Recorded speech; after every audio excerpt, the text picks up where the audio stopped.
Okay, good afternoon, everyone. So okay, I got a sudden flash up message and realised it's the recording. That's it. So, for the sake of expediency, we won't do a round robin and welcome to everybody in that way. But as discussions are going along, if you just want to let us know who you are and your role and bits and pieces, I'm sure there'll be lots of questions and the like.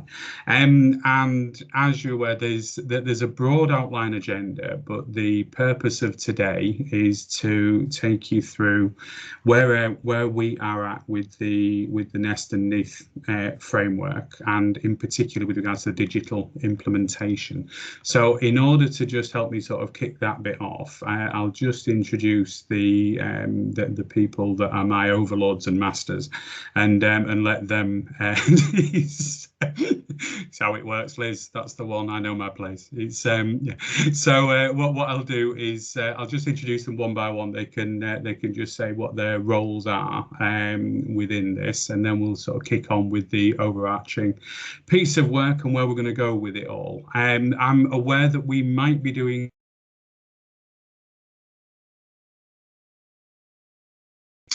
and knowledge as well. So I'll just tell you, if I freeze, I've got a little flag that comes up on my screen that tells me that I've gone offline. And so I actually just now we've got into the really nice habit of being able to pause my sentence. So don't fear that you've missed anything.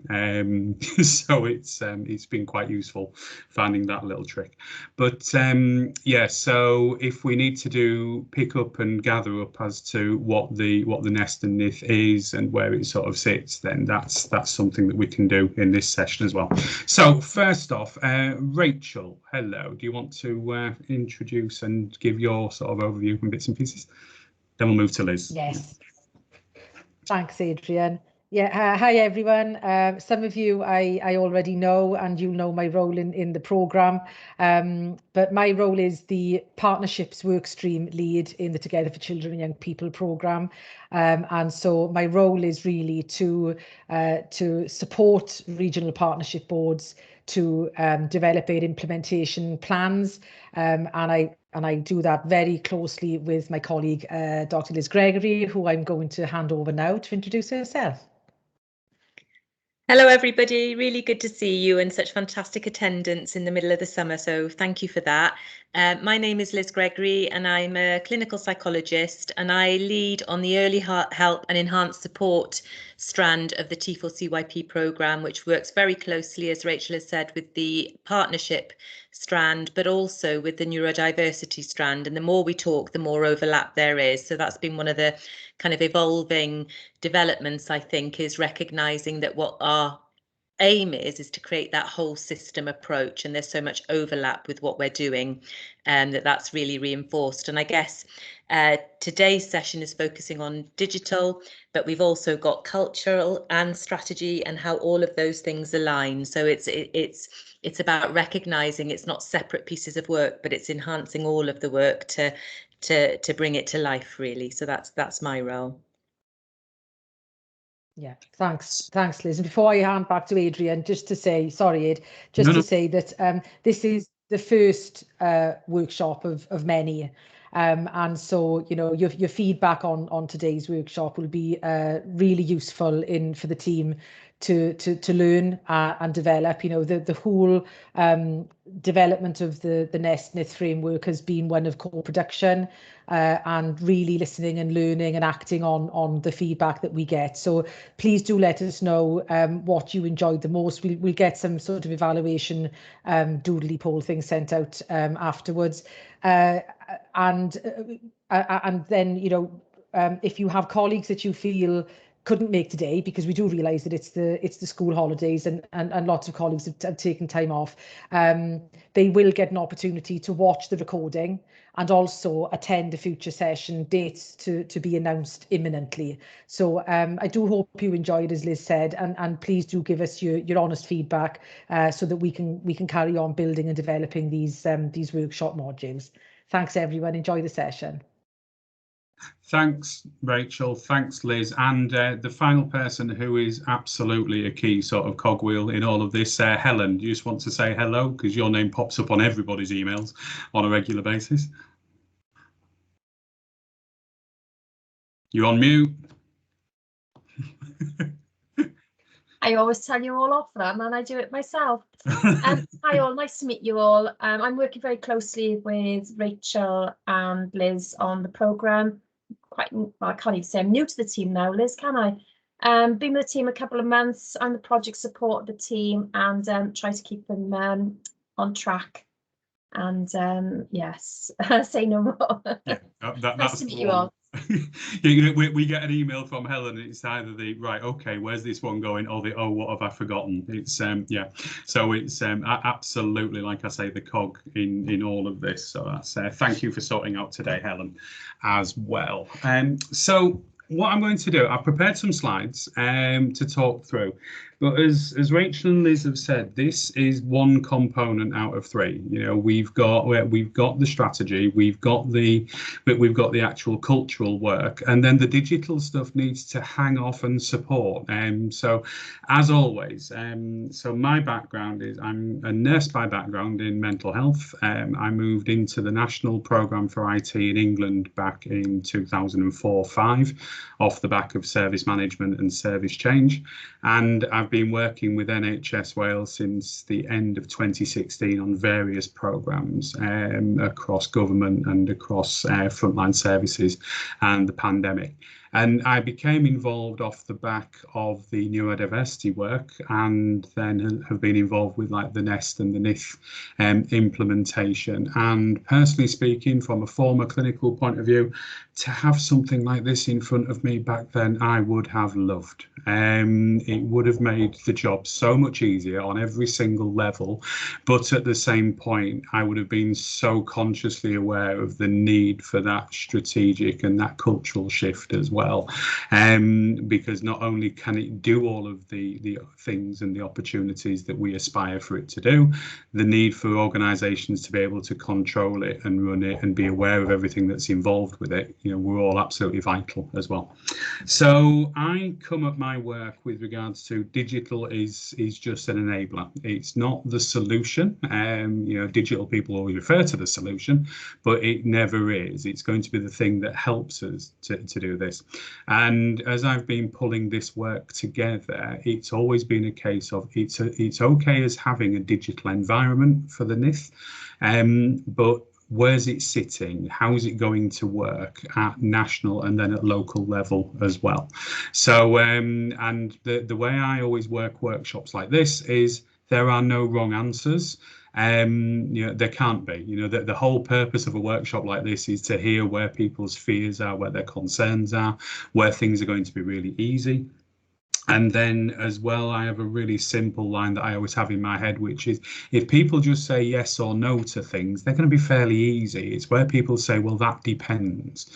Because when you're talking about trying to put one solution in place for many areas, if there's an that depends, then it means that we've got differences that we need to be really on the ball with. And the idea of bringing the 7 RPBs together in this work is to help us work out what does a national programme need to do to support 7 individual RPBs, and how can those RPBs also help one another where possible, and the sharing. So it's to gather all of that work in that way, and so that's the overarching sort of model that I work to as well. If anybody's got questions, I'll keep an eye out for the hand up sort of bit. Wave.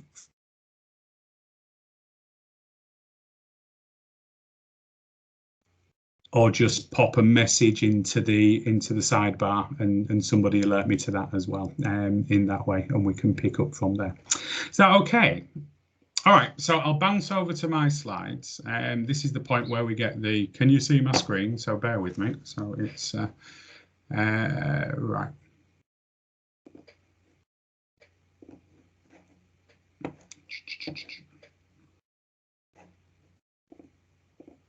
It's now doing that thing where it's not sharing. Good. Right, now can you see my screen? There we go. Right.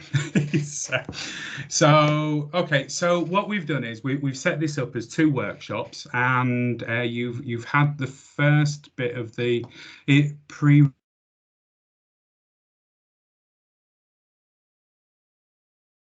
I find the best way of doing this is to prepare things into a workbook, because it allows people to see beforehand what we're trying to achieve, and then you can have written your notes through it and over it, and then off the back of this session you can do the same again and then get it back to us, because that I find is the best way for me to be able to see where all of those thoughts are, because not everybody can speak in the space of a 90-minute sort of workshop in that way.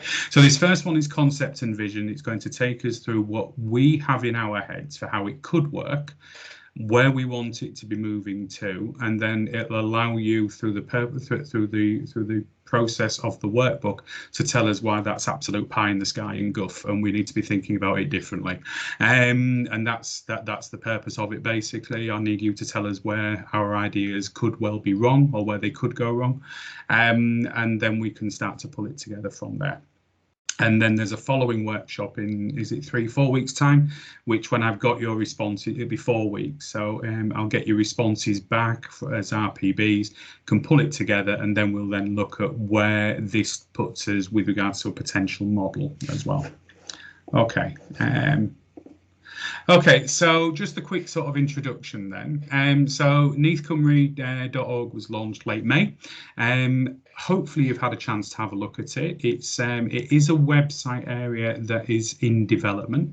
The beauty of websites are they should always be in development, and where we're moving to now is we're just going through the final sign-off stages to say this is the structure and the framework that we want it to behave like for everybody. At the moment, it's the national version. And Rachel and Liz, if you want to tip in on anything here, just as like additional, then do so. The idea behind it all is that it's a planning tool for service providers, professionals, and for those who support children and their families. And it'll act as an online repository for many resources and types of resources. One of the things we've been really consciously working with the developers is that we want this to be able to hold videos and documents and flows and suggestions and teaching frameworks and onward links in that way. So it's a repository, and what we see is that should therefore have 1 national and 7 RPB versions, you know, because not every resource is going to be applicable at national level, and sometimes 1 resource could be applicable to 2 or 3 different RPBs. And so we want to be able to put a program structure in place from the digital perspective that helps that to be managed best of all. As I say, this first workshop is to kick off the process with you all, and to understand the landscape that you're working in, the support that you'll require, and then the wider information gathering. As I say, there's no such thing that's that's an incorrect comment or anything. I need to hear those bits, because if it could go wrong for you, it could go wrong for somebody else. They might not be just be in the same place yet to realise that. So the more that we can put in place to help you with that, that would be better. So 3 key things that I want to pull out. How we envisage that the NEST and NYTH will be managed and updated. The things that we believe you're going to need as resources from a digital perspective to be able to do that. And I've pulled together an example timeline. The key bit is it's an example timeline. All things, favourable wind, no other work, and everything else, that's what you could do it in. What I need you to do is to sit there and, exactly as I said before, tell me, Aid, that's absolute guff, because we've got all these other things that also have equity of priority, that have higher priority, or whichever. And if that's the case, you can give me a nudge. I'll send these slides out afterwards as well, everybody. So yeah, but you can then at least tell me where it would sit for you as your organisations, and then Rachel, Liz and I can look and say, well, actually we can mitigate that by doing this or whichever. So it just helps us ping that together and do it that way. That's the purpose. Okay, I don't like, and partly because I'm clinical by background, I don't do lots of really technical diagrams. You know, I can read them, but I don't profess to be able to write them in the way that the really technical people do. But this is the idea that we're working to with this. So these here, can you see my cursor as I'm moving it on the screen as well? Marvellous, Johnny. I just realised I needed to check that. So let's just start in the middle. So we have a national nest, and then we've got RPB nests, and it's that there's 2 there, but there's going to be 7. That's our vision for it. And each instance of these nests will direct a user to or between the national and the RPB one. One of the things I'm keen to sort of explore is whether or not we should also have it also bouncing and maybe doing directions between local RPB nests as well.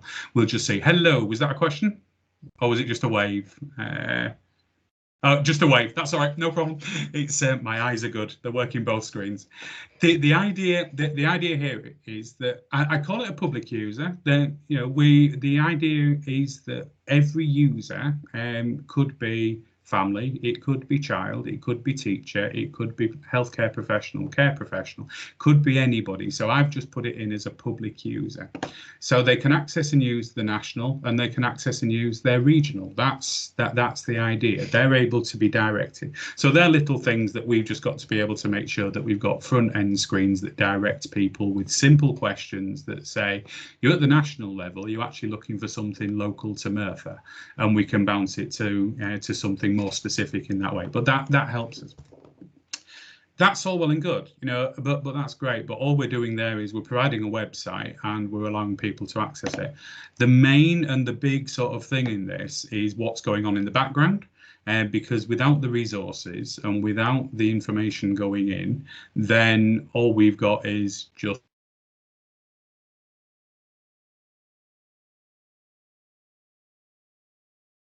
there you go, and you're back. So there's going to have to be some sort of nest coordination at the national side, and so that's Rachel and Liz and with myself on the periphery of that, and being able to collaborate, develop and share from the national to these local content groups, and then again those groups can share back up as well, and then these nest groups at local level will control their own versions of the RPB nest as well, and that's a key sort of thing. So between Rachel and I, we'll be sitting and going, well, where is the governance of some of these resources? You know, is it a free for all for anybody to put anything up? I'm going to sit here and shake. You know, that's not a good idea straight off. You know, it just, you know, that way lies chaos and madness. I'll go for the HP Lovecraft warning on that one. It's not a good idea to do that. You know, so your coordination groups, but that relationship from coordination group to coordination group, and similarly from that one to the national group, is part of that fuller model that needs to come out of the full governance and development. So that's the cultural and the service side of things that Liz and Rachel both spoke of. What I need to be able to do is to say, well, from a governance point of view, who is it that's got the sign off and the access at local level and at national level? What's the quality? What's the function? How do you want it to work? And so that's that. Any queries or anything just on that rudimentary diagram?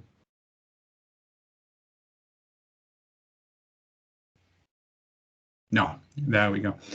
Yeah, I honestly, I'm not using my offline point of silence, and then therefore there's no question. There's a technical specification. As I say, I'll send these out afterwards. So if you're of technical ilk, it says what you would need to do to host your own local. What you would need to do to host your own local version, and that's the point where we sit with the right technical people and say, have you got a server that can do this, or whichever. James, hello. Yeah, just checking on a few definitions really. In terms of local, sure. Do you mean per local authority? This is part.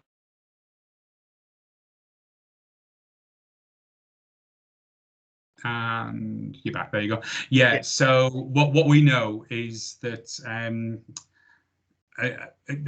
what I know from having just done the work over recent sort of years, we can't just say you need to host this on the local authority server or the health authority server. Health authority, that shows how long back I go, doesn't it? It's but what we need the RPB to do is to work out where the best one might be to do that, and so that part of that coordination side of things is to go, well, some might be doing it through local authorities, some might be doing it through their local health authority, some might not have any option at all, and so nationally we might have to look at what options are there as well. Liz? Sorry, it's a bit linked to that, but it was something earlier as well. I think just having been in quite a number of conversations about the framework, just to clarify that whilst we've made it as user-friendly for families and frontline professionals as possible, first and foremost, it is a planning tool. So it's not a directory of services. It may be that in the future, it can evolve in that way. And I think we've developed it in that kind of user-friendly way that could work. But first and foremost, it's a planning tool, and the services that are uploaded onto it are examples that have used the implementation of Nest in its kind of purest sense, if you like. So good practice examples of partnership developments that fit the criteria. That's the starting point. So just to make that point, really, that it kind of looks very user friendly and children love it and they were part of the design of it. But first and foremost, it's a planning tool. That first row is, sorry, that was just going to be my next query, because to date I forgot 100% it was just a planning tool. So if we're touching on information and public information about what services are available, I mean, ironically, I do agree that this looks a lot more cartoony and a lot more attractive to service users than some of the other ones. But obviously, when we're ready to look at the information aspect of the general public, there is InfoEngine, DOIS and family information websites, which have been criticised in terms of the usability. But what we don't want is another interface that's kind of not linked and to confuse the public more. Absolutely. Just to say, I was just furiously typing in the chat what James has just said. That we've got InfoEngine, we've got DOIS, all of the views on either or both of those aside, they could be links on the local the local sort of framework. But yeah, absolutely, this isn't about replacing any of those. They have to work hand in hand and together. Right, okay. That's the first note for me then, is that one, that I've never been made aware of those other search engines from the public point of view. So so from that point of view, it's looking at how we then make those links across and in the right way. So going back to the other part of your query, James, is that if we're looking at this being hosted on an internal network, whether it be local authority, education authority, whoever's the right one to sort of hold this, we're going to have to make sure that the cross professionals are going to be able to have the access to it in that way. We don't want 3 different versions running at an RPB level. We want one version working at an RPB level, and so it's just understanding from there. We do have discussions ongoing as well as to what the national hosting arrangements might be. Now, if that's the case, there might be option to circumvent some of this quick query anyway. But again, whilst it's all open and unsure, we've got to do all the prep work in a number of different ways. So it's Okay, so there is a technical specification. I get so far down them and I freely sort of switch off as well. It's not within my remit and my expertise from that point of view. But what we want to be able to do off the back of this workshop is say, well, you've got your technical side of things. Whoever is taking the lead for completion of this within your IPB, can you link with the different people that could be the hosts, and then have a look as to what point of readiness they already are at, to be able to get that in that place. So not going to dwell on that one too long. There's a number of assumptions as well, it's a phrase that I've used, and it's not a judgment upon the way that RPBs work. It's just the difficulties that we know. You know, they're relatively new entities, you know, in the formalisation of things, and ostensibly, I find it easier in my head to think of RPBs as a virtual organisation or almost ethereal at times. You know, you don't have a dedicated informatics department, you don't have a dedicated service desk, and you all work through whatever your own organisations are, and there's bits of jiggery pokery of contracts and access and IG going on in the background that help these things to move. So for that reason, as I say, those assumptions that I'm working to just means then that we can go, well, what's the best model that we can put, and these can all be challenged and they can be added to as well. My sense is that some RPBs will be able to challenge and say, no, we've got this in place, others might not, but that will help us as well understand. So, you know, it's very likely that an RPB will not have its own informatics or digital division. You know, there is always going to be, as there should be, a variety of views and approaches for how the NYTH would be supported and implemented. And again, understanding that is a core thing that I want us to go away from today to be able to articulate. As I say, there's no wrong answers on this. Anything that's a variance is really important in this. You know, and as I say, even if the plan for digital hosting is the same as another RPB's, it's still, we still can't take it as read that one local authority hosting it is going to be the same as another local authority hosting it. I still need to get under the bonnet and go, right, okay, what do we need policy wise or governance wise on that? And then each RPB model and the learning is going to be shared, not only with regards to your content, but we want to be able to go that digital design and modelling as well. So last year I was in charge of putting video, in charge of the national programme to put video into all of the hospitals and secondary care as part of the pandemic response, and then working with people like Richard at local level at Hal Var, who then went, yeah, you might want that nationally, but locally we're not going to be able to do that. So we've done this, and that allowed us then to go, well, Hal Var have done it this way. Cardiff, they then picked up various bits, and it became a share and share forwards model as well. So just because one RPB might be struggling with something with regards to getting this implemented doesn't mean that you're going to be in isolation. And similarly, you might see other models that could be working. So the idea is, as much as possible, that if we can get this community of digital practice for the NYTH up and running the same way as we are doing with the strategic and the content, then those aspects should be able to be tailored and polished in a way that keep it working as per.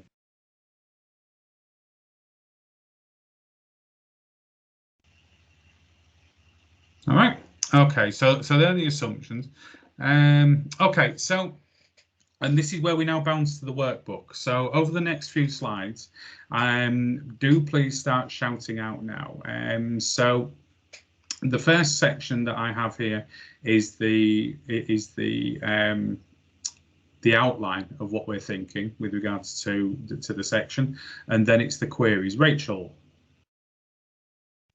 Yeah, it was really just to pick up on Sharon's comment about the regional partnership boards having their RIC hubs, and asking, do they have a role? Maybe absolutely. I mean, I think that you know, all of the elements, the partners, the functions that form a regional partnership board need to be considered, Sharon. But it's a really good question, and I suppose you know, in essence, does that RIC hub actually, would it be the local health board that would host it? Is the RIC hub part of that or a separate entity?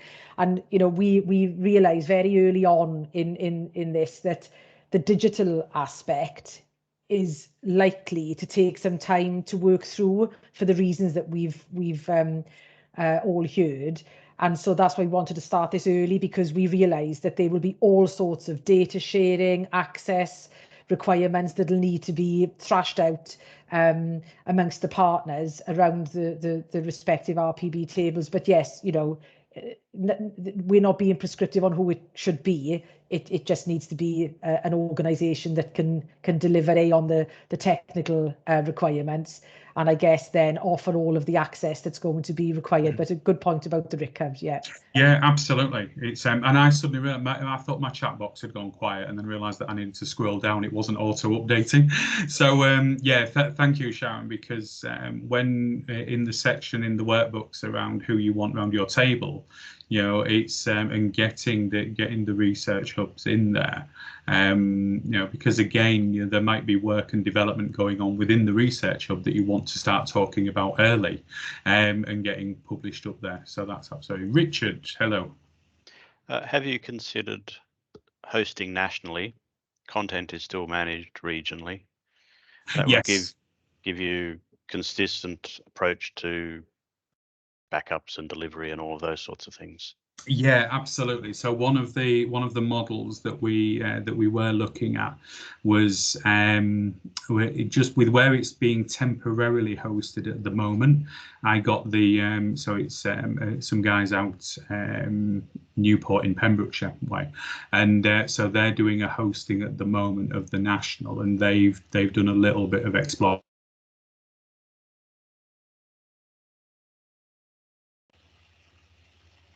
And you're back. There we go. Yeah, as to what it is that we could be looking at with the national hosting as well. So yeah, absolutely, Richard. Thank you.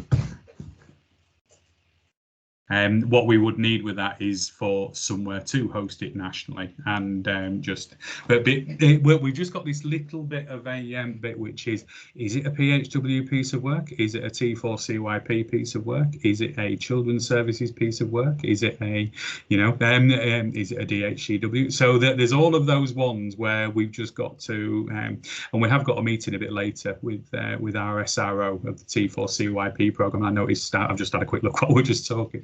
I see there is an update on national hosting on that meeting a bit later, so I might have something which will help us with that.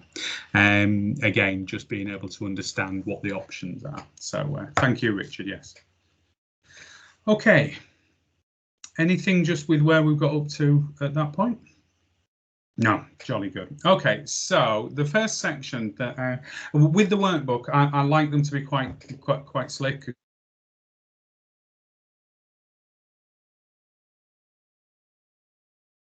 I'd much rather spend my time unpicking a page of narrative from you than giving you lots of individual questions of yes, no answers, you know, because that way I always find that I get a lot more of the, well, it depends, because at the moment we've got this, but in 6 months' time we know we've got that coming, and, you know, and that just helps us in that way. So as I say, from the hosting the NYTH, this is where the current thinking is, notwithstanding the bit that we've just mentioned that there might be national options in that way, but it's still important for me to be able to understand what the local aspects could be as well. So as I say, 7 local instances and 1 national into which the documents and the resources can be uploaded. Development and sign-off of these resources would be undertaken by the implementation work stream. So as you recall from that diagram, that's the stuff going on over on the right-hand side of the screen. That's the bit which is, you know, your local coordination groups and the national coordination groups. So it can be prepared for upload to the digital platform. We know we're going to have some service spec, and we know that we're going to have some template spec stuff to do digitally, you know, so that it works. One of the things that we're working on and hammering on with regards to the national NYTH at the moment is making sure it works across different devices, that the screen resolution, we haven't even begun the work yet on the equity side of things around language, and also just people that are maybe using dictation and digital audio dictation software and the like, you know, so we've just got some bits to do on testing on that. But as we say, ideally, the development of the information resources should be collaborative. And the key one, and I've banged on about this since 2004, is it's got to be supported by, or at least have the inclusion of the digital.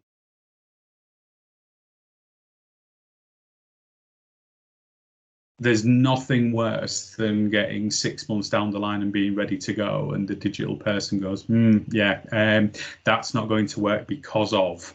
And so it's about getting the digital in.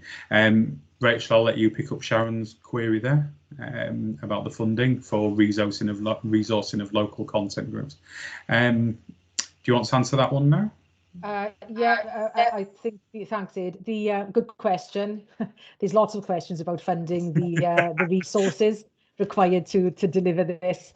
And I think that, all we can say is that where people in this room and subsequent workshops tell us that some funding to dedicate to this would be useful, we will take that back and feed that into our conversations with programme board and, if necessary, government officials and colleagues, so that we can maybe help access some of that funding. But at the moment, there isn't. I think what we're trying to do is build up our knowledge about this, where the resource pressures and the requirements would be, so that we can we can leave it in some of that support. But good question, thanks, Sharon. We'll take that back. Thanks. Yeah, absolutely. And part of the remit for me off the back of this first digital workshop is to go, what everywhere is going to need and then we can look at where that one sits as well. But otherwise, we could make a guess at it, but until we know structures, then we can't do that bit. So that's the same. So we're running both of those sort of threads in parallel. And then the other part about the hosting the NYTH is that whether local information resources that could be used nationally or grouped with ones, then we want to look at how we could reproduce those, or share or link across. And it's that bit there, and that's the one where, when it comes to me understanding the best way of getting the technical specification for hosting these and discussing it with web platforms and such, of going, right, okay, so we've got this with Merthyr, and Cardiff want to use it as well. Are we just going to duplicate it and use an extra bit of storage space, or are we going to have it sat in a background repository at national level and everyone points to it? So we just need to build those processes so we know where it's being held and when and how, and then who's actually the ring holder sometimes. So just because it's been developed in Merthyr, will it always be reviewed by Merthyr? So it's those bits there, because we've got to treat the digital content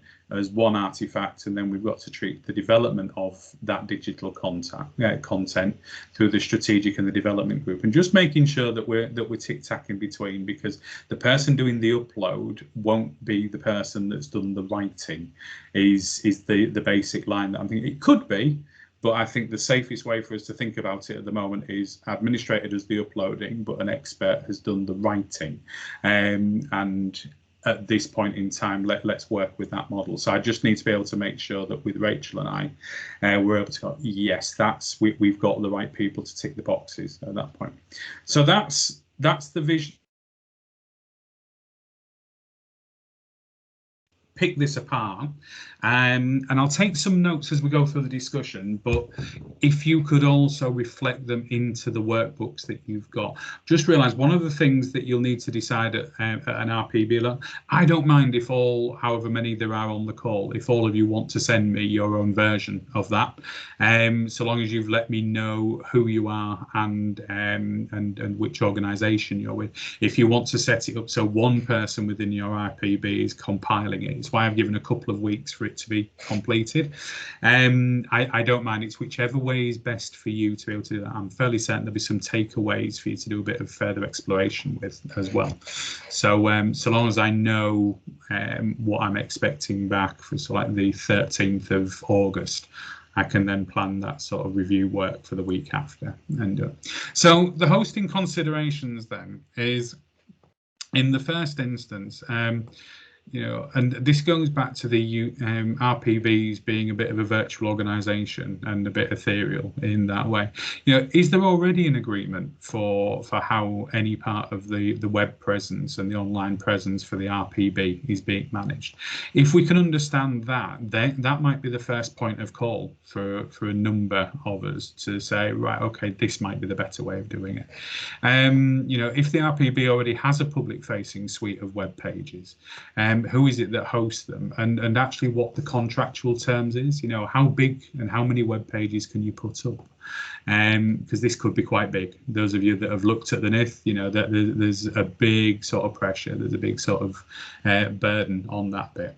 And then the other things that I need to know about are any proposed developments or changes. You know, it might be that you're in the process of a discussion with one organisation to pick up the informatics. But again, that helps me just understand if we're going to get RPB1 in place by January next year, but they're due to change in August next year. Actually, let's bump them further down the list. Let's do it as what, you know. So it's just those bits. It helps us put a program together for that bit. It doesn't stop the work of the development going. It just helps us work out where we should be scheduling go lives. Any queries on that first? I'll take each point in turn. So if there's any queries for something. You're absolutely right, Liz. It will take an expert administrator. Yeah. Yeah. Sharon, was that a query from you? Or just a movement of the hand? That was just general sort of wave. That's okay. Jolly good. Yeah. Richard. Once the content is published, yeah, how do people access it? Do you mean with regards to so they will go in through the web area to look at it. So as Liz says, it's a planning tool. So if they're looking for things that are relevant to support around schools or education, then they can go to that area of the map and of the NYTH and have a look at and draw down those resources that are there. Some of them might be video, and so as Liz says, you know, we can host things such as you know, video instructional videos and such.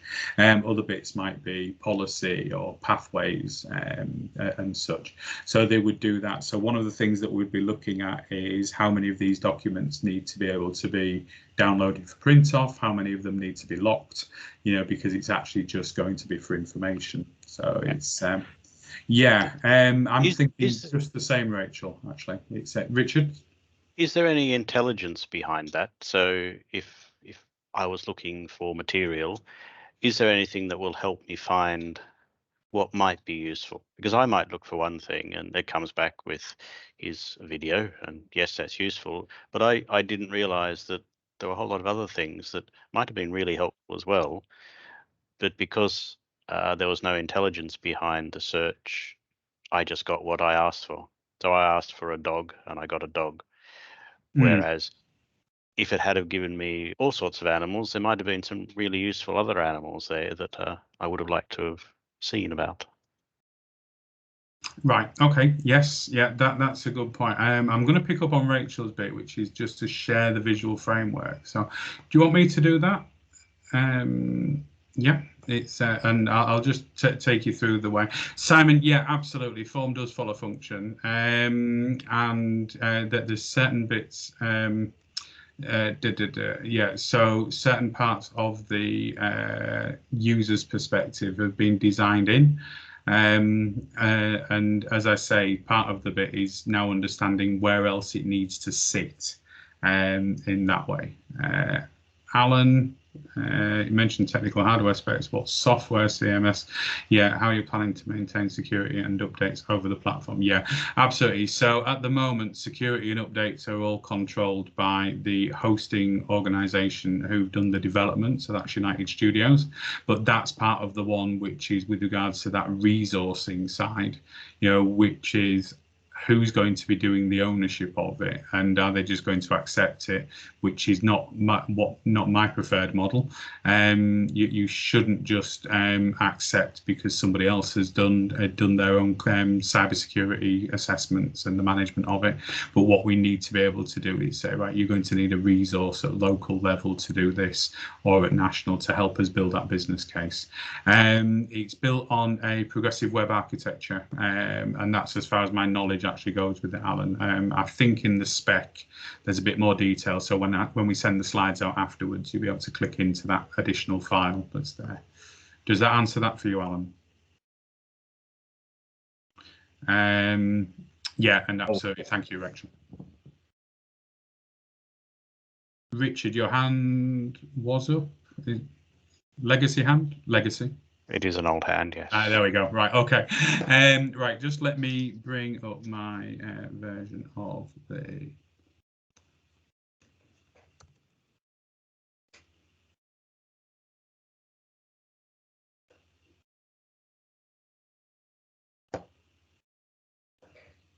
Right.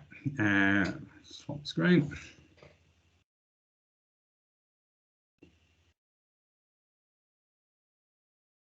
Okay, so both domain names are registered as, so we've got nestwales.org and we've got neathcymru.org.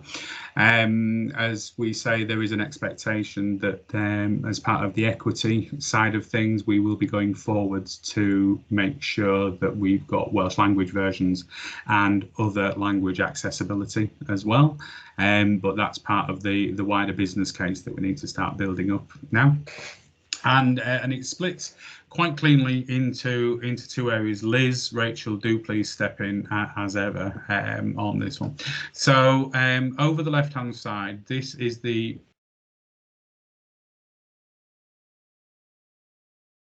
nurturing, empowering, safe and trusted.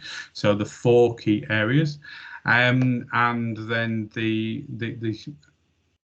parts within the spokes are the different areas where there's outline and then resources behind each one. So wellbeing across education, as you can see, it gives the explanation about where and how and I don't want to say theoretical model because it makes it sound a lot higher level than, or a lot less detail than is actually in it. But what it does is it gives the grounding for what that area is. So all 6 of those have that, and then there are resources then within each of those, which then click through to, and with this being the national version, you can then see that we've then got like the national strategy or whichever. So definitely that bit that's sat at that national planning tool side of things. Yeah, no, that's good. Okay, so that would be that. And so these are the bits where we'd need to look at of the, right, okay, do you have local versions? Do you have local implementation plans? You know, it's having worked in policy over the years as well, you know, just because it's a national strategy, local implementation policy can be quite significantly different and at different stages. And that would be something that you would want to have local reflection of in that way. And then from the navigation,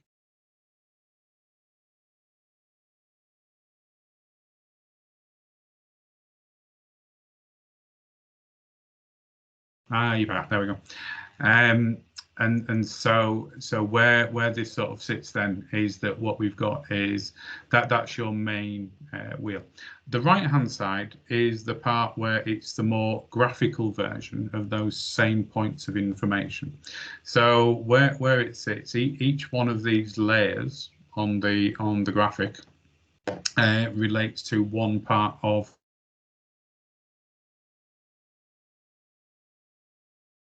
got a couple of offline blips, but bear with me, sorry. So the child and the family and the elements that would be a part of their nest.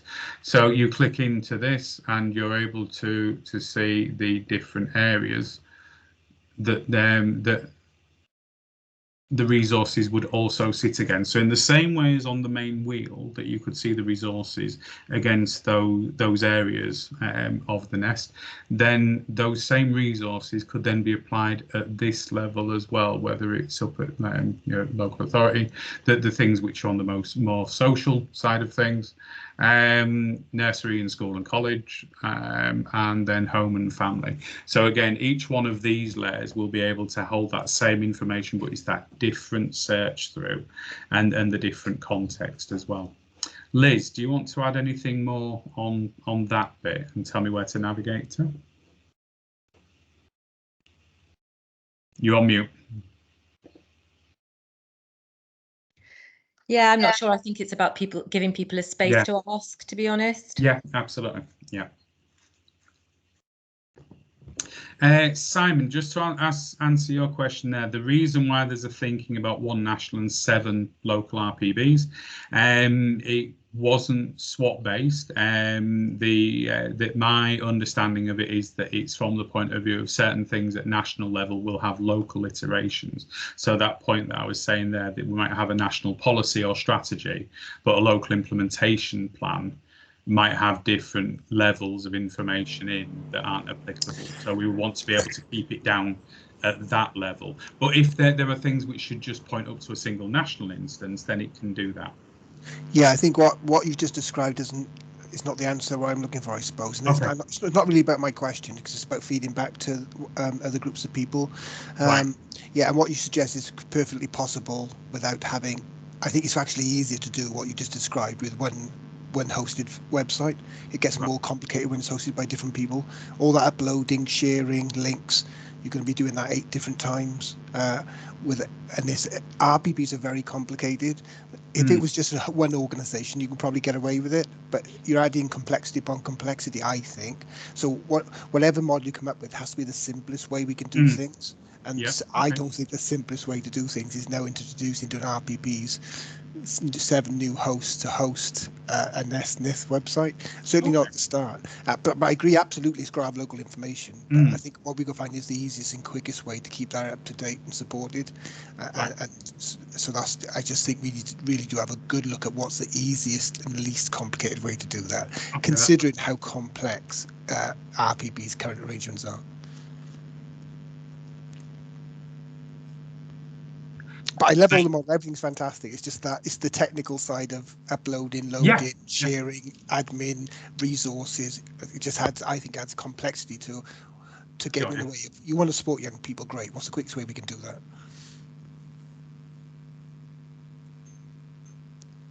Okay, that's so. I'm going to make a guess on what the last part of it was that you were saying, but I'm fairly.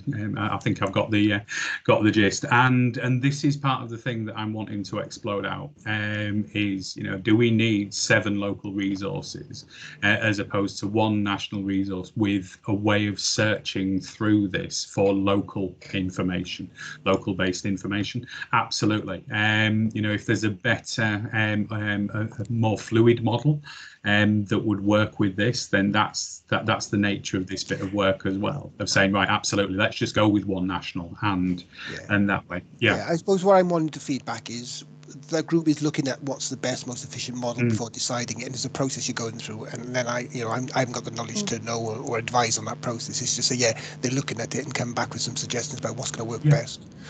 Yeah, that's it. And if that allows me then to sit down and build up that requirements in that way, then that we can take that and adapt it from there. And the bit that we want to be careful of is that we're not introducing too many searching and streaming, and keeping it as fluid and as accessible for the user as possible.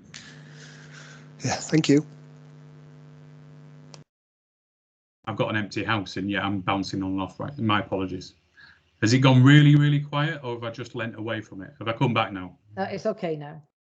Is it? All right, thank you. It's, so no, thanks for that, Simon. That's those are the nuggets that I'm looking for in this. That if the first things people are going is, what, we would find it far easier if there was a centrally coordinated way of doing this, then then let us start to explore that through your returns as well, and I can put thinking onto that in the first instance.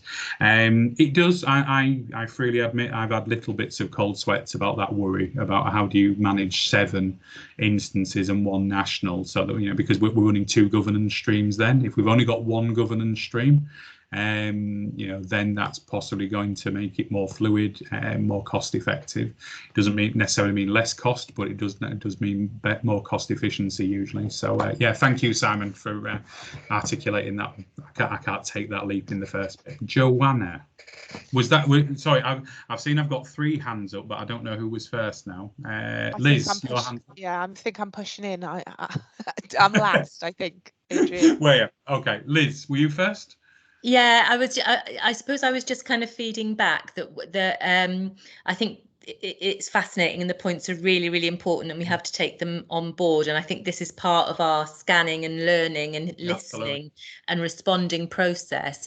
But I suppose linked to that also is that the whole point of it is a cultural shift, and it's not just about finding the quickest or easiest solution necessarily, but how can we change how we do things that actually lead to more joined up working across partner agencies. So you know, getting that balance right between going for the practical answer that's actually going to be kind of most likely to be implemented, which is really, really important, alongside the actually, if we start to think of RPBs in a more tangible way and create systems to support that, then that's part of the infrastructure and the scaffolding to support the cultural shift that we're aiming to achieve. So I think there's a real balance and a dance in that. Yeah, there is, and that's a really useful way of articulating that. Thank you, Liz, because I think from my point of view, you know, I a lot of the time in my work as well, I find myself saying, just because we can doesn't mean that we should, and just because we haven't doesn't mean that we can't. You know, and so this is another one of those that sits with that. And if the work that we need to do is to put in the right governance structure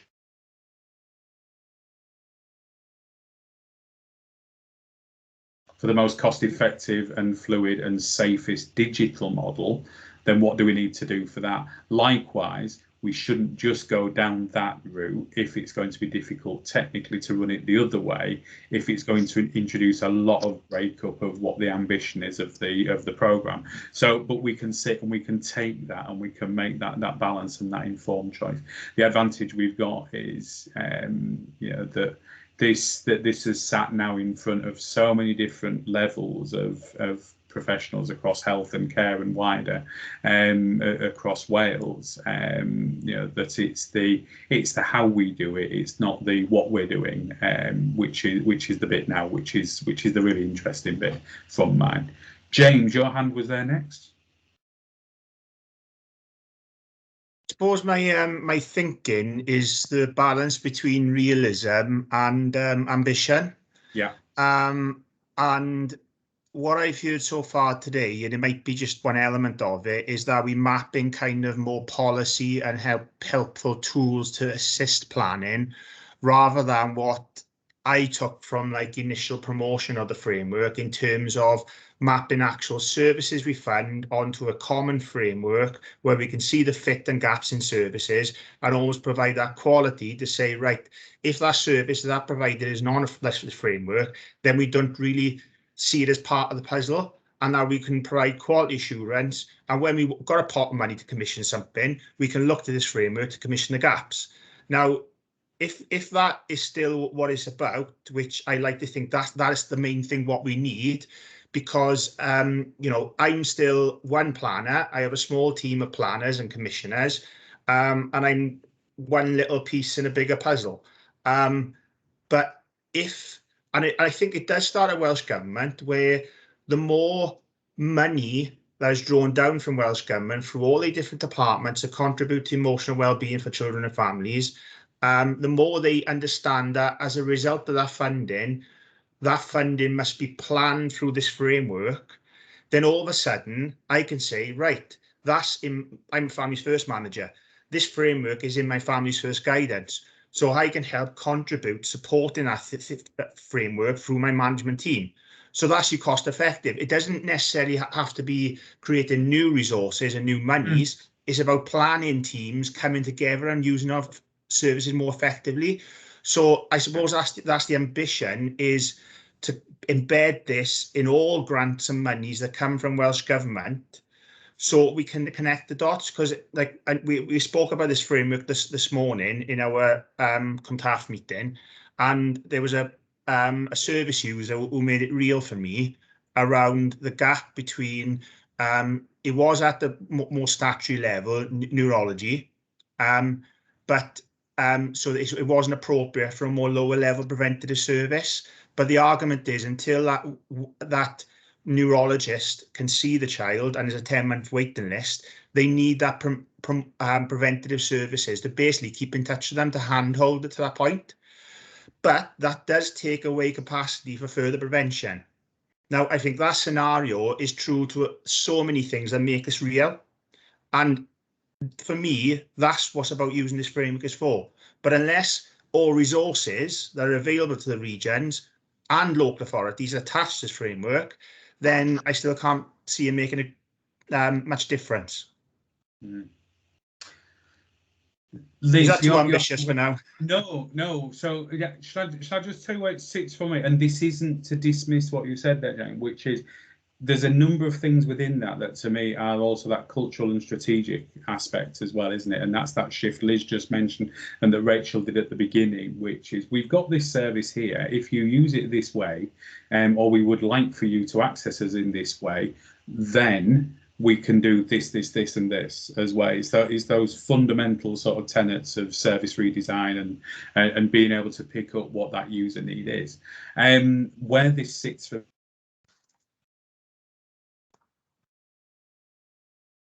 what's being able to be communicated digitally around that, and other certain things within this framework of the digital solution. So that, you know, and for example, does that mean that the service directory has a more detailed referral within it? Is there a need to do a click through from that to a referral, or even, you know, a chat bot, you know, so that you can actually link someone and go, I'm thinking this, are you the right people to come to?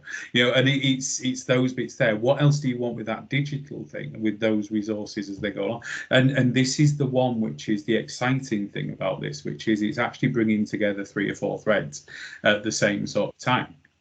But it's also the chaos and the fear that it creates as well, because it's bringing 3 or 4 threads of thinking at the same time. You know, so, you know, we don't want to go back to the old thing of, you know, culture and strategy in one another and the whole lot falling into a corner. When there are services out there that with the right opportunity to say this is what we're doing, please access us this way, be more aware of us in this way. That we could move that. So that's where my thinking is. It's not that I want it. I don't want to put it off the table, but I think your point there, James, definitely sits in both the digital implementation and the cultural and the strategic implementation. Because all I'm thinking, you know, my main fear is that we're asked to provide different frameworks and plan services around different funding, and unless those key messages, because it will take a while to drip through from a Welsh Government perspective, unless they start embedding this framework into every funding stream, and just in the award letter even saying, look, you must, as a terms and conditions for this money, you must work through this framework. It's you know, unless you, that's almost step one to make sure that every service, no matter where they fund it, is contributing to the same framework and not duplicating and thinking about planning together. And, you know, I just like to, I suppose, encourage that to happen sooner rather than later at a national level. Yeah, absolutely. Liz, I'm chomping at the bit, James, because I couldn't agree more. And I think what you've described really articulately is that you're looking at the framework through this lens and you see its potential through that lens. And unless you're kind of supported to use it in that way, then it trips up. And I think one of our tasks from the Together for Children and Young People programme is to feed that back. And I think the issue of funding streams and will and wanting to work together, and then straitjackets of actually it's got to tick this box or it's got to tick that box gets in the way, and that's our job to feed that back up. But I think the reason why, you know, the co-production journey for developing the framework was so long was to hopefully embed all of those perspectives in it, so that when you look through a planning lens, you see that. When you look through a young person's lens, you see you know, what difference does that make to my life day to day? When you look through you know, a partnership board lens, you see what's the big picture and what's the meta perspective in our region and where are the gaps emerging. So I think that's a really nice way of kind of describing how you see it through your lens and giving the feedback for us to feed up. And, you know, the funding streams and the straitjackets is consistent. Yeah, and I know you and Rachel were in the meeting this morning. That service user made it real for me, and those are the things that should help us as a quality assurance tool, make sure the framework fits that individual family need. Absolutely. Yeah, Yeah, that's it's almost like, you know, it's really fortunate that we're recording this. What we're going to do, James, is just lift what you said and type it out verbatim and send it everywhere. I think that'll be the way to. But yeah, absolutely. And this is I'm gonna copyright there. Too late. Yeah, too late. You agreed to recording. That's how it works. Yeah.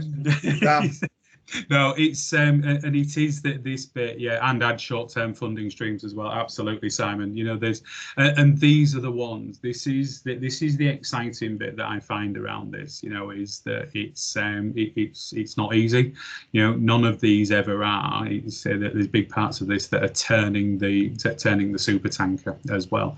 So, Joanna, Liz, I'll make the assumption that your hand went up in response to James, just to add on, on that one. Joanna, hello. Thank you for waiting. So I've only got to follow James then. James, your description of the model is really, really helpful, and it does make it real for me too. And I think that what you describe and how it's weaved into those the criteria for funding will encourage that cultural change, Liz, that you know that we need to sort of aspire to and achieve. But I will go back to Simon's point. I really believe that the infrastructure and the IT doesn't need to be complex. I take your point, Liz. The cultural shift absolutely is so key to this.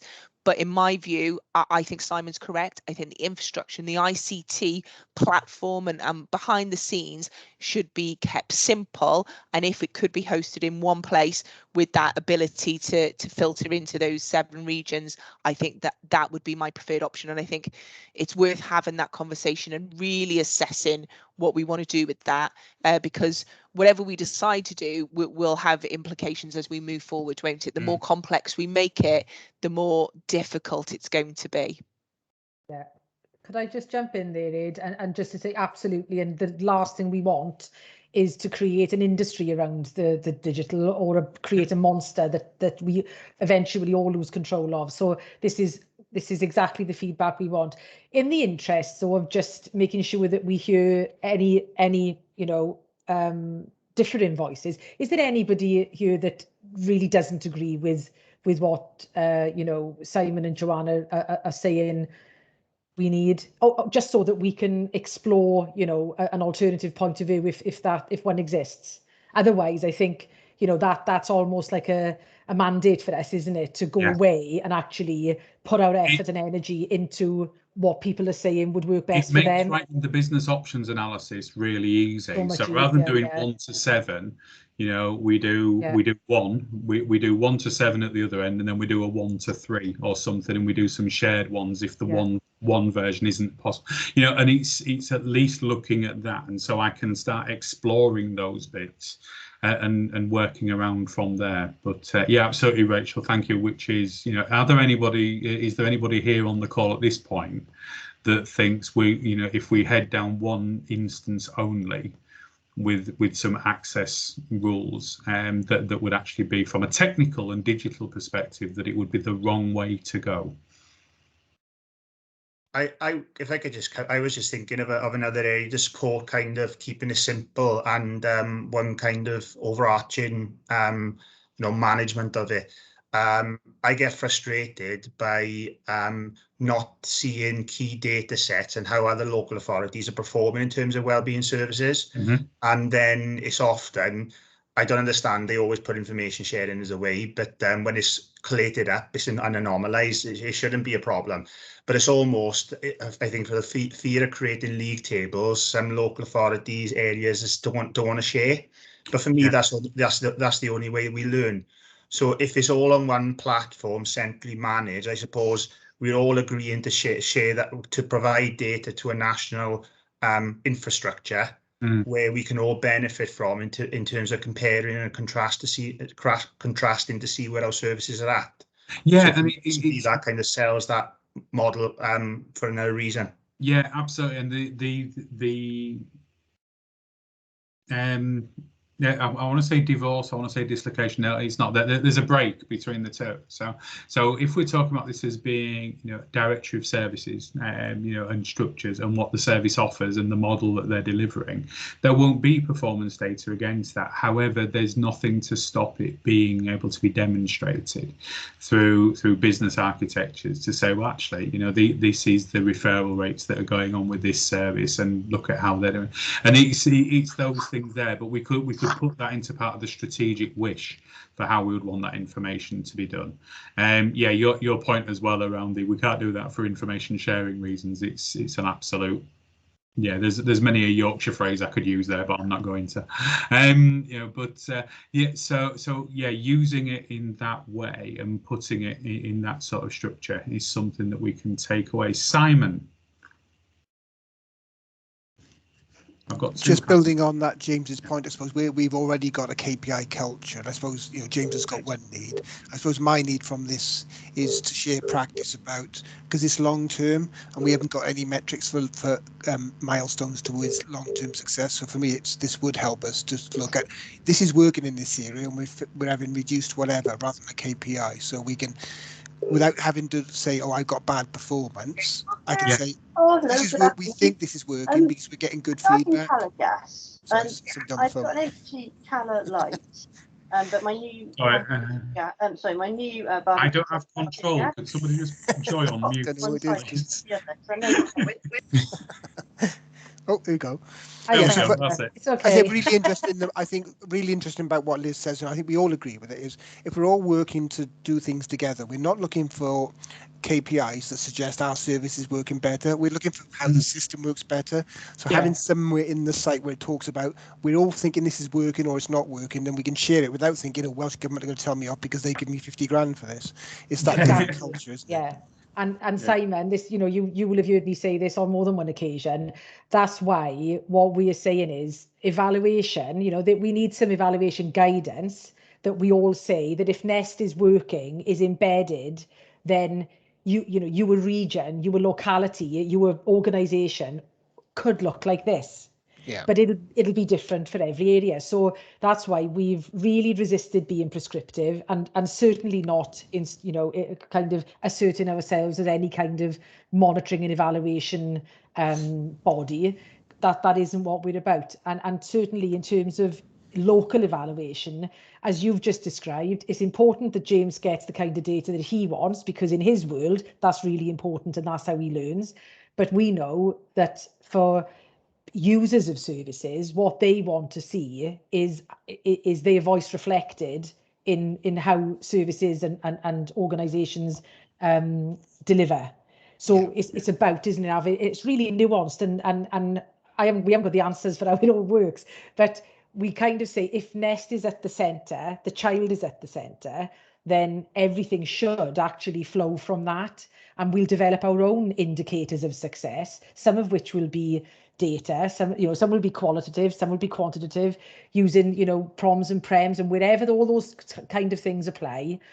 I think the world is our oyster, really. We just need to kind of go, this is what works for us. And I just want to come back to a point that Michael made, and I was in the middle of responding to Michael. I did respond. God, I'm ahead of myself.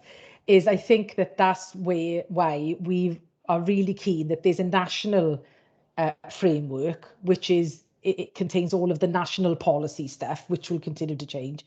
But locally, the framework has to have that very local feel and be able to represent and reflect all of these things that we're talking about today. I think if we just had one local and one national one, then it would just become very, very congested very, very quickly. And I'm not sure if I misunderstood what you said, Michael, so apologies if I have. But all of this feedback is great for us to take away and think about how we move this forward. This is co-production in play, I guess.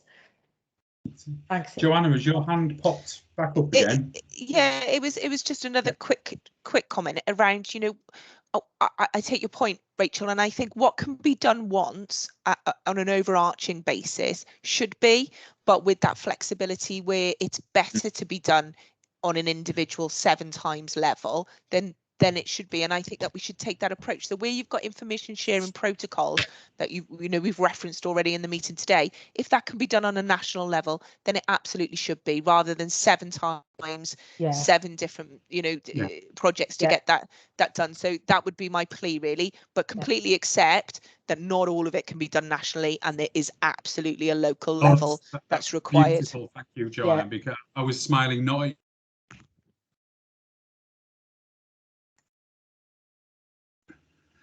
it was absolutely valid, was that, Joanna? But my smile was, I remember running a workshop a few years ago because it was around mobile technology, so devices, and I was told absolutely straight-faced by somebody, we need something that's absolutely rigid but completely malleable. It's like, well, thanks for that. Yeah, it's that's going to really help me. And I had hair before I started that job. But that's the bit, isn't it? And it's not around saying it's a rigid framework. It's saying there's a framework, and these are the things that nationally we know we have, and that they don't need to be shifted, they don't need to be localized or whichever, but locally we need this and this, to be able to do that, because that helps. And I've made a note here. So I think one of the key digital needs that we've got is to be able to share practice and models, and to then understand how those practice and those models and that practice actually change the end user experience. But it's not the end user solely around the child and the young person, their family. It's also around service and strategy in that way. And that's become a distillation of what we've been talking about there.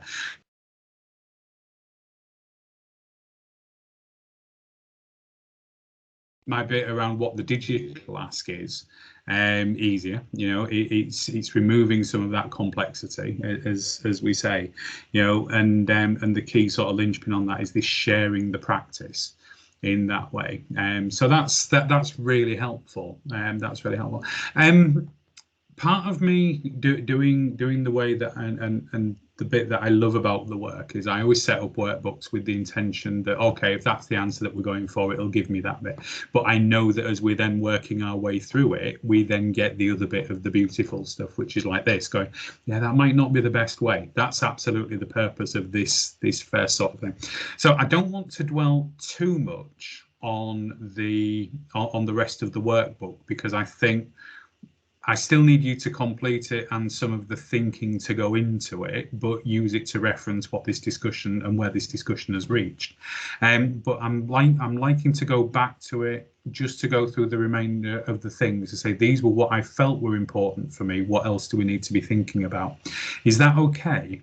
I'm just aware that we're just coming up to sort of like 2:30, and we say hello there for the cat on Mary's knee. It's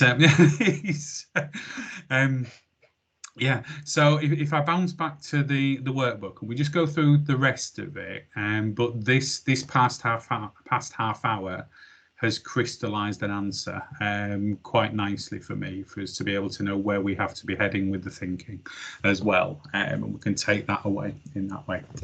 Okay, any other comments just on this point? No? Right, let me find. Okay, so this is, so that's the hosting considerations, and I think we've kicked around that one quite nicely now. To know that possibly 1 and 7 is not the ideal, and for a number of reasons. Okay, the second area that I wanted us to think about were the digital resources, and the first bit was what.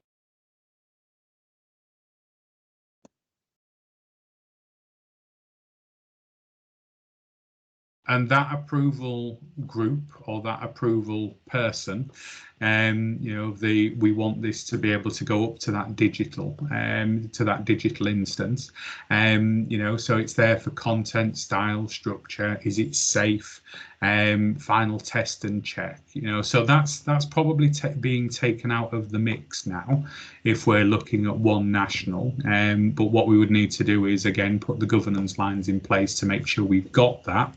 As Liz said earlier, the person doing the developing really isn't going to be the person doing the uploading. They're two very different skill sets and governance sets. I can work and we get that. And then similarly, the training and support. But the training and support to do it digitally is still going to be something that we would need to be looking at how we get that knowledge out and shared, with regards to, you know, as you're developing these resources to go up to this single instance, what will you need to be able to make sure that we're doing it as fewer times and through as fewer number of iterations as possible. And then the other part that I was wanting us to think about was resource library. And again, if we're talking just one national instance and the resource library and the ownership and such, that does make it more simple. Doesn't mean that the work is any less than it would be if there were 8 versions out there, you know, because each of those resources would need to be tracked as we would do with any repository, you know. So it's when was it written, when is it for review, how long is it valid for, at what point do we escalate it for an exceptional review because there's been a change in a national policy or some underpinning evidence, or there's a different funding stream come online. So, you know, things that I would like you to think about where you would, and I think the question can be altered slightly of the knowing that we've got this other model that we want to explore now within this. So the considerations, and they're then broken out, you know. So, you know, where would you see, so that's that digital resource. If we're taking out a local instance and making it into one national instance, that's all well and good. But there should still be somebody at the RPB level, or a group of people, or a role that's got a hold of the ring for it as well. You know, we can't just push this all to a national level. Otherwise, what we're doing is we're just transferring accountability, and that's not grand. You know, it's because at a certain point, let's be really, really honest. So, as little as the money that might actually make it to local level might be, it's more likely that it gets stripped out at the national level first and handed for local ownership. We're seeing that with a number of the programmes across the UK, not just in Wales, you know. So national ownership eventually gets moved out to local ownership because you need to have some sort of control. So those things that you feel based upon this discussion would be worthwhile actually replicating, that'll help Liz, Rachel and myself say that you're going to need some funding in there, or there needs to be a policy piece in there that says this role within the RPB also needs to hold that ring as well. So yeah, and then again, yeah, that some of the ones a bit further down, launch and communication. I'd be quite interested to know what your thoughts are on that, particularly if we're talking about it being a single instance nationally. If we're doing a single instance nationally, are we talking it being switched on across the whole of Wales in one go? Do we want to ripple it across, you know, and things like that? But some of those bits we would need to think about quite closely. So wherever your thinking is at the moment on that workbook, then do please just sort of say, and we can start pulling it together. The whole purpose of today and then coming back in 4 weeks' time is so I can say, and this is what you told me, and this is how it looks. How do we think this all fits together? So there's that one. Yeah, I'm going to send a message out. Ignore page 3 about the example minimum time, because yeah, if we're looking at this at going out on a national level, my first 12 weeks are taken up straight away with the what are we doing on that one. So yeah, I'll send a message out when we send this out and go, yeah, just ignore the timeline. I think the consensus feel on this one at the moment is, you know, let's really explore one national with the right governance in place, so that we've got the right digital governance, we've got the right strategic governance, but we've then got the right localization for the actual content, you know. And I think it's getting that beautiful balance of those 3 things now that we can take away. And so your thoughts on that bit? Well, yeah, don't worry too much about that minimum timeline. Do have a look down the headline tasks, because I think there are certain things within that would be relevant to the local communication of one single instance going live, and other things that you would need to do. But I'll rework it and just send out a slightly adapted question off the back of this workshop, and we can have a look at drawing back in over the next couple of weeks where your thinking is on that. Other considerations, as I say, and discussion. We've done the discussion as we go along. It's, you know, I can never be doing with this one of like, I'm only taking questions at the end. It doesn't work that way. It's not a workshop. It's a lecture if it's like that. So what I've said for the completion of the workbooks, return it back to us for the 13th of August. If you hear a noise in the background, my dog's just woken up. Can you hear that? Yeah. That's his ears and his jowls as he shakes his head. Yeah, so it's yeah, as I say, there's no wrong answers, there's no failings. Whatever you say, whatever you think, it will help us spot those gaps. If it's important to you, it's got to be important to us. It's the only way that we can find the right way of doing this, and all of that will then inform this proposed model and what we think the programme design requirements should be for discussion and consensus. We're not looking for agreement, we're looking for general consensus on the 24th that this is the direction that we should be going. I think we've got good broad consensus at the moment. I'm really happy with this. You know, and it's where it sort of sits now is we can take it away and start the thinking while you do the bits of work around the workbook and just start getting that back to us. So is there anything else on the discussion side that you think we've missed at this point? I'll turn my screen off and we'll just move back to camera.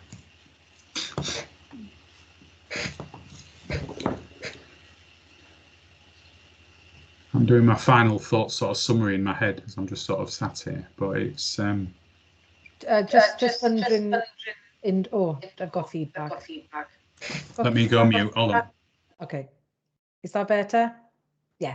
Yeah, I'm just wondering, you know, we'll send out the evaluation anyway to ask you just a couple of questions about today's session. But was anybody expecting us to cover something else today? Or something different, or, you know, have we sort of met your expectations in terms of what you thought this workshop was about?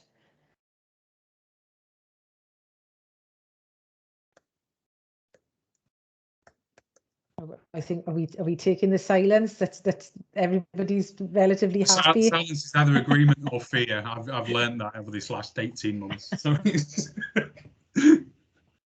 okay, great.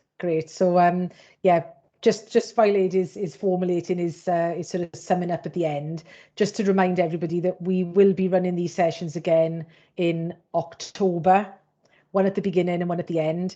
I know that we have crammed, many of you are coming to other workshops and masterclasses throughout August and September relating to Nest. So we are trying not to cram your diary too much, but obviously we want to keep some pace around this work. We realise that we need to keep the momentum going, but at the same time we need to give people time to reflect and talk to one another and plan. And we also realise that, you know, everybody in this room will have different meeting dates for their regional partnership boards. They'll have different meeting dates for their children's boards, their, you know, emotional and wellbeing planning groups, whatever the structures are around you know, children's services and support in your area. We realise that none of the stars will align, and so, you know, what we are trying to do is to just put stuff in every month between now and the end of March that allows you hopefully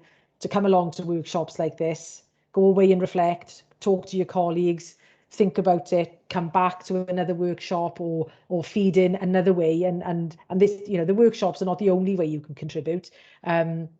You can get in touch with me as the work streams partnership work stream lead, and I'll feed that back into our mapping that Helen sort of takes care of and oversees. So plenty of opportunities to keep feeding in. We'll send the dates out for the October sessions shortly. And also just remind everybody that, you know, the 2 masterclasses with Karen Treisman we've got availability for 500 people to attend those 2 sessions. So I think at the moment we've got probably less than 30 people already registered, and those sessions really are for all stakeholders. So please do invite anybody that you feel, children, young people, parents, carers, you know, anybody that you think would benefit from that, from those sessions. And Helen will send out the dates again with the follow-up email to go with the evaluation form from today. So that's all I just wanted to say. Just another reminder, you know, that this is absolutely an iterative process. And we want what we produce to reflect what you've told us as much as we possibly can, you know, within the technical kind of capabilities and considerations. But it's been fantastic listening to all the feedback. Thank you very much for coming along today at very short notice. I do realise. So thank you, everyone. I'll just hand back to Ed to sum up. Yeah, that's a perfect summary so far as well. Thanks, Rachel. This has been really enjoyable. I like it.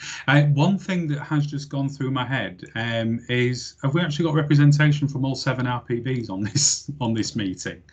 Or are we going to get a curveball at some point? I don't think we are, but you know, the I think we've got somebody. We got at least one person. At least one person from every regional partnership board, yeah. And so that's just the other thing to say. It is that if you are a lone attendee today from your regional partnership board and you realise I need to go and talk to other people about this, and if they need to be brought up to speed, we are more than happy to have a separate meeting with them where we run through the framework and we run through this presentation quickly, you know, just so that Ed and I can get them up to speed. So please do pass that on to anybody that you think should be here today, and we can do that work. And we'll have this recording which you can share.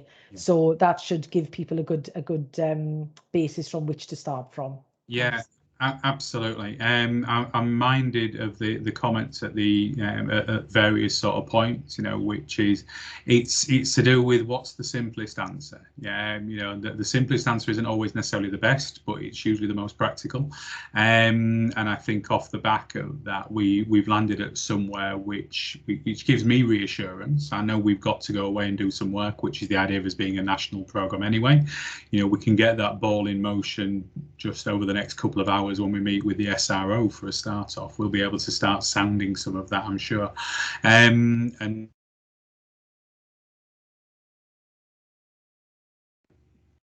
all contributions that you've offered today have been superb. It's right, I've got my offline flag, but I can see Rachel nodding, so I know that you're there.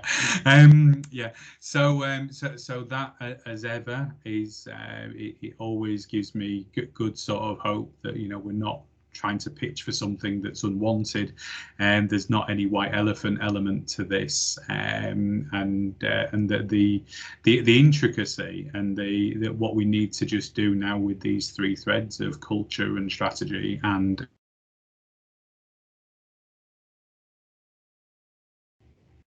it's a matter now of just getting those bits defined and get that bit carried forward. So I look forward to your responses. What I'll do is I'll just do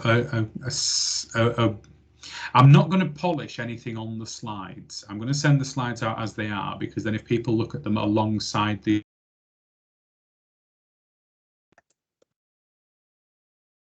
it'll be the right sort of context in that way. But I'll just reframe and do a simple summary of the discussion.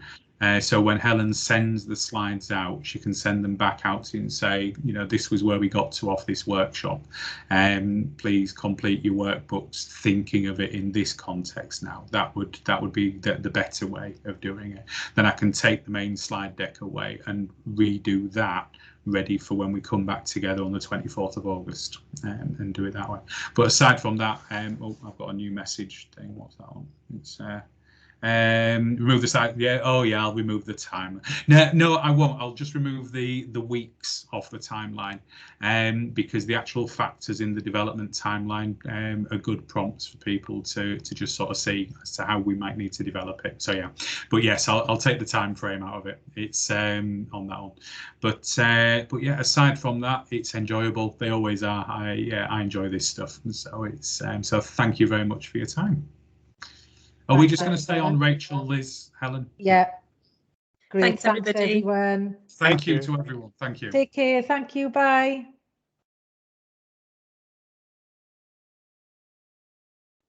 Thanks. Bye.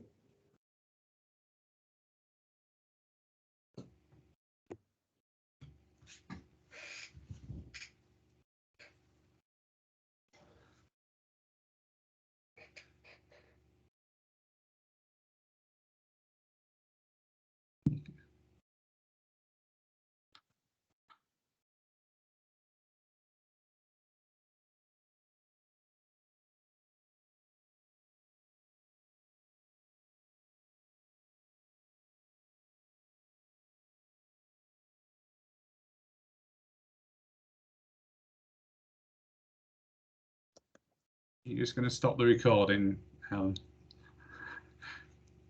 please. Not that I'm going to say anything that's a problem, but